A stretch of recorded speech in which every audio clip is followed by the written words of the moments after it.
Shifa Hospital, most affordable and compassionate health care in city of Bijapur. ನಮಸ್ಕಾರ. ನಮಗೆಲ್ರಿಗೂ ಹೊಟ್ಟೆನೋವು ಅನ್ನೋದು ಆಗಾಗ ಬರ್ತಾನೆ ಇರುತ್ತೆ ಅಲ್ವಾ? ಗ್ಯಾಸ್ ಇರ್ಬೋದು, ಅಸಿಡಿಟಿ ಇರ್ಬೋದು, ಅಥವಾ ತಿಂದಿದ್ದು ಸರಿ ಹೋಗಿಲ್ಲ ಅಂದಾಗ್ಲೂ ಬರುತ್ತೆ. ಆದ್ರೆ ಕೆಲವೊಮ್ಮೆ ಈ ಸಾಮಾನ್ಯ ಅಂತ ಅನ್ಸೋ ಹೊಟ್ಟೆನೋವೇ ಒಂದು ದೊಡ್ಡ ಸಮಸ್ಯೆಯ ಮುನ್ಸೂಚನೆ ಆಗಿರಬಹುದು. ಹಾಗಾಗಿ ಇವತ್ತು ನಾವು ಅಕ್ಯೂಟ್ ಅಪೆಂಡಿಸೈಟಿಸ್ ಬಗ್ಗೆ ಮಾತಾಡೋಣ. ಹೌದು, ಇದು ತುಂಬಾ ಮುಖ್ಯವಾದ ಪ್ರಶ್ನೆ. ಯಾವುದು ಸಣ್ಣ ನೋವು, ಯಾವುದು ಸೀರಿಯಸ್ ಅಂತ ನಾವು ಗುರುತಿಸೋದು ಹೇಗೆ? ಒಂದು ಸಾಮಾನ್ಯ ಗ್ಯಾಸ್ ನೋವಿಗೂ ಒಂದು ಅರ್ಜೆಂಟ್ ಸರ್ಜರಿ ಬೇಕಾಗುವ ಸ್ಥಿತಿಗೂ ಇರೋ ವ್ಯತ್ಯಾಸ ಏನು? ಬನ್ನಿ, ಇದ್ರ ಬಗ್ಗೆನೇ ಇವತ್ತು ಆಳವಾಗಿ ನೋಡೋಣ. ಸರಿ, ಹಾಗಂದ್ರೆ ಮೊದಲು ಅಪೆಂಡಿಸೈಟಿಸ್ನ ನೋವಿನ ಬಗ್ಗೆನೇ ಮಾತಾಡೋಣ.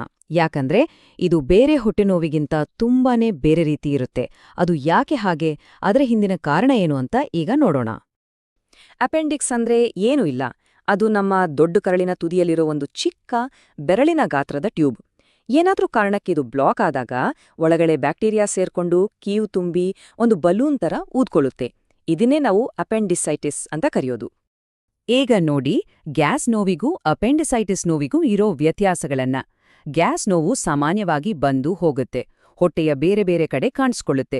ಆದ್ರೆ ಅಪೆಂಡಿಸೈಟಿಸ್ ನೋವು ಒಂದೇ ಸಮನೆ ಇರುತ್ತೆ ಮತ್ತು ಮುಖ್ಯವಾಗಿ ಹೊತ್ತು ಕಳೆದ ಹಾಗೆಲ್ಲ ಜಾಸ್ತಿ ಆಗ್ತಾನೇ ಹೋಗುತ್ತೆ. ಇದೊಂದು ಬಹಳ ಮುಖ್ಯವಾದ ಸುಳಿವು. ಬರೀ ನೋವೊಂದೇ ಅಲ್ಲ, ಅಪೆಂಡಿಸೈಟಿಸ್ ಬರುವಾಗ ಅದರ ಜೊತೆ ಬೇರೆ ಕೆಲವು ಲಕ್ಷಣಗಳೂ ಇರ್ತಾವೆ. ಇದನ್ನೊಂದು ಚೆಕ್ಲಿಸ್ಟ್ ತರ ಅಂದ್ಕೊಳ್ಬೋದು. ಈ ಚಿಹ್ನೆಗಳನ್ನ ನಾವು ಸರಿಯಾಗಿ ಗುರ್ತಿಸಿದ್ರೆ ಬೇಗ ಡಾಕ್ಟರ್ ಹತ್ರ ಹೋಗಕ್ಕೆ ಸಹಾಯ ಆಗತ್ತೆ. ಇದು ಅಪೆಂಡಿಸೈಟಿಸ್ನ ಒಂದು ಕ್ಲಾಸಿಕ್ ಲಕ್ಷಣ. ಮೊದಲು ನೋವು ಹೊಕ್ಕಳಿನ ಸುತ್ತ ಸಣ್ಣದಾಗಿ ಶುರುವಾಗುತ್ತೆ, ಆದ್ರೆ ಕೆಲವು ಗಂಟೆಗಳಲ್ಲಿ ಆ ನೋವು ಹೊಟ್ಟೆಯ ಕೆಳ ಬಲಭಾಗಕ್ಕೆ ಶಿಫ್ಟ್ ಆಗಿ ಚುಚ್ಚಿದ ಹಾಗೆ ಸಿಕ್ಕಾಪಟ್ಟೆ ಜಾಸ್ತಿಯಾಗುತ್ತೆ. ಈ ನೋವು ಜಾಗ ಬದಲಾಯಿಸೋದಿದೆಯಲ್ಲ, ಇದು ಡಾಕ್ಟರ್ಗಳಿಗೆ ಒಂದು ದೊಡ್ಡ ಕ್ಲೂ ಇದ್ದಾಗೆ. ನೋವಿನ ಜೊತೆಗೆ ಈ ಲಕ್ಷಣಗಳು ಇರ್ಬೋದು. ವಾಕರಿಕೆ, ವಾಂತಿ ಶುರುವಾಗುತ್ತೆ, ಆದ್ರೆ ಅದು ನೋವು ಬಂದ ಮೇಲೆ ಆಗೋದು. ಹಸಿವು ಅನ್ನೋದೇ ಹೊರಟೋಗುತ್ತೆ. ಸಣ್ಣದಾಗಿ ಜ್ವರ ಬರ್ಬೋದು. ಅಷ್ಟೇ ಅಲ್ಲ, ಕೆಮ್ಮಿದ್ರೆ, ಸೀನಿದ್ರೆ ಅಥವಾ ಸುಮ್ನೆ ಓಡಾಡಿದ್ರೂ ನೋವು ಹೆಚ್ಚಾಗುತ್ತೆ. ಇದನ್ನ ಹಾಪ್ ಟೆಸ್ಟ್ ಅಂತಾರೆ. ತುಂಬಾ ಸಿಂಪಲ್ ಆದ್ರೂ ಪವರ್ಫುಲ್ ಟೆಸ್ಟ್ ಇದು. ಬಲಗಾಲಿನಲ್ಲಿ ನಿಂತು ಜಿಗಿಯೋಕೆ ಪ್ರಯತ್ನ ಮಾಡಿದಾಗ ಹೊಟ್ಟೆಯ ಬಲಭಾಗದಲ್ಲಿ ಚುರ್ಕ್ ಅಂತ ನೋವಾದ್ರೆ ಅದು ಅಪೆಂಡಿಕ್ಸ್ ಉರಿಯೂತದ ಸ್ಪಷ್ಟ ಸಂಕೇತವಾಗಿರ್ಬೋದು. ತಕ್ಷಣ ಡಾಕ್ಟರ್ನ ನೋಡ್ಬೇಕು. ಈಗ ನಾವು ಈ ಸ್ಥಿತಿಯ ಅತ್ಯಂತ ಗಂಭೀರವಾದ ಭಾಗಕ್ಕೆ ಬರೋಣ. ಸಮಯ.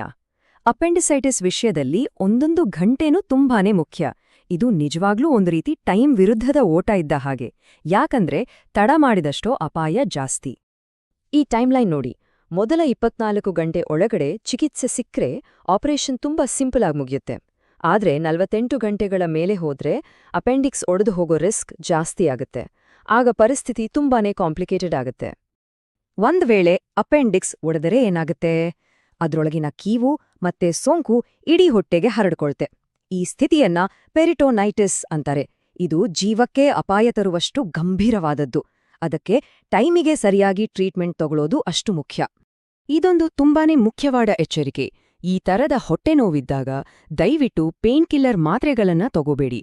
ಯಾಕಂದ್ರೆ ಮಾತ್ರೆಗಳು ನೋವಿನ ಕಡಿಮೆ ಮಾಡಿ ಎಲ್ಲ ಸರಿಹೋಯ್ತು ಅನ್ನೋ ಸುಳ್ಳು ಭರವಸೆ ಕೊಡ್ಬೋದು, ಆದ್ರೆ ಒಳಗಡೆ ಸೋಂಕು ಜಾಸ್ತಿ ಆಗ್ತಾನೇ ಇರುತ್ತೆ. ಸರಿ, ಇಷ್ಟೆಲ್ಲ ರಿಸ್ಕ್ ಬಗ್ಗೆ ಕೇಳಿ ಭಯ ಆಗೋದು ಸಹಜ. ಆದ್ರೆ ಒಂದು ಒಳ್ಳೆ ವಿಷಯ ಏನಂದ್ರೆ ಇದಕ್ಕೆ ಈಗ ತುಂಬಾ ಆಧುನಿಕ ಮತ್ತು ಸುರಕ್ಷಿತವಾದ ಚಿಕಿತ್ಸೆ ಇದೆ. ಅದೇ ಲ್ಯಾಪರೋಸ್ಕೋಪಿಕ್ ಅಥವಾ ಕೀಹೋಲ್ ಸರ್ಜರಿ. ಬನ್ನಿ ಅದ್ರ ಬಗ್ಗೆ ನೋಡೋಣ. ಹೌದು, ಈ ಆಧುನಿಕ ಸರ್ಜರಿಗೆ ಬೇಕಾಗಿರೋದು ಕೇವಲ 3 ಸಣ್ಣ ರಂಧ್ರಗಳು ಅಷ್ಟೇ. ದೊಡ್ಡದಾಗಿ ಹೊಟ್ಟೆ ಕೊಯ್ಯೋದು, ತುಂಬಾ ಹೊಲಿಗೆ ಹಾಕೋದು ಇದೆಲ್ಲ ಏನೂ ಇರಲ್ಲ. ಇದು ಎಷ್ಟು ಸಿಂಪಲ್ ಅನ್ನೋದಕ್ಕೆ ಈ ಸಂಖ್ಯೆಯೇ ಸಾಕ್ಷಿ. ಈ ಪ್ರೊಸೀಜರ್ ತುಂಬಾ ಹೈಟೆಕ್. ಒಂದು ಸಣ್ಣ ಕ್ಯಾಮೆರಾವನ್ನು ಹೊಟ್ಟೆಯೊಳಗೆ ಹಾಕಿ ಟಿವಿ ಸ್ಕ್ರೀನ್ ಮೇಲೆ ಎಲ್ಲವನ್ನೂ ಸ್ಪಷ್ಟವಾಗಿ ನೋಡ್ತಾ ಸರ್ಜನ್ಗಳು ನಿಖರವಾಗಿ ಆ ಇನ್ಫೆಕ್ಟ್ ಆದ ಅಪೆಂಡಿಕ್ಸ್ ಅನ್ನಷ್ಟೇ ತೆಗೆದುಹಾಕ್ತಾರೆ. ಇದು ತುಂಬಾ ಸೇಫ್. ಈ ವಿಧಾನದ ಲಾಭಗಳು ತುಂಬಾ ಇವೆ. ಆಪರೇಷನ್ ಆದ್ಮೇಲೆ ನೋವು ತುಂಬಾ ಕಡಿಮೆ ಇರುತ್ತೆ, ಗಾಯದ ಕಲೆಗಳು ಕಾಣಿಸೋದೇ ಇಲ್ಲ. ಎಲ್ಲಕ್ಕಿಂತ ಮುಖ್ಯವಾಗಿ ಚೇತರಿಕೆ ತುಂಬಾನೇ ಫಾಸ್ಟ್. ಆಪರೇಷನ್ ಆದ ಕೆಲವೇ ಗಂಟೆಗಳಲ್ಲಿ ಎದ್ದು ಓಡಾಡಬಹುದು ಮತ್ತು ಮರುದಿನವೇ ಮನೆಗೆ ಹೋಗಬಹುದು. ಹಾಗಾದ್ರೆ ಆಪರೇಷನ್ ಆದ್ಮೇಲೆ ಏನಾಗುತ್ತೆ? ಚೇತರಿಸ್ಕೊಳ್ಳೋದು ಹೇಗೆ? ಕೀಹೋಲ್ ಸರ್ಜರಿ ನಂತರ ನಮ್ಮ ಮಾಮೂಲಿ ಜೀವನಕ್ಕೆ ವಾಪಸ್ ಬರೋದು ಎಷ್ಟು ಬೇಗ ಸಾಧ್ಯ ಅನ್ನೋದನ್ನ ನೋಡಿದ್ರೆ ಖಂಡಿತ ಧೈರ್ಯ ಬರುತ್ತೆ. ಈ ಟೈಮ್ಲೈನ್ ಪ್ರಕಾರ ಚೇತರಿಕೆ ನಿಜಕ್ಕೂ ತುಂಬಾನೇ ಫಾಸ್ಟ್ ಅಲ್ವಾ? ಕೇವಲ 1 ವಾರದಲ್ಲಿ ಆಫೀಸ್ ಅಥವಾ ಸ್ಕೂಲ್ ಕೆಲ್ಸಕ್ಕೆ ವಾಪಸ್ ಹೋಗ್ಬೋದು. ಮತ್ತು ಒಂದೇ ತಿಂಗಳಲ್ಲಿ ಜಿಮ್, ಸ್ಪೋರ್ಟ್ಸ್ ಅಂತ ಎಲ್ಲ ಆಕ್ಟಿವಿಟಿ ಶುರು ಮಾಡ್ಬೋದು.